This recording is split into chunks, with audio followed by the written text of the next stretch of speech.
In this short tutorial, I will show you how to remove your hotspot password so that you can easily share your internet connection with others. With just a few simple steps, you'll be able to provide internet access to your friends, family, or colleagues without the hassle of entering a password.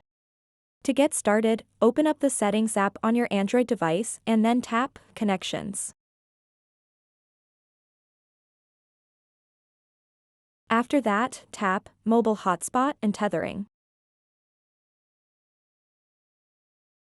Tap Mobile Hotspot. And then tap Configure.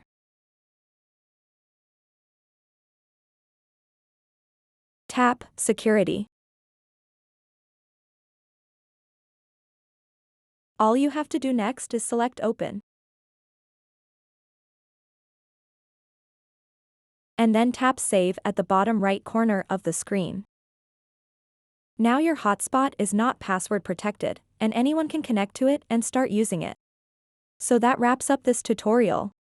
If you have any questions about this whole process, please let me know in the comments section below. And if this video helped you out, please give it a big thumbs up and subscribe to this channel for more tutorial videos like this one. Thank you so much for watching and have a good day.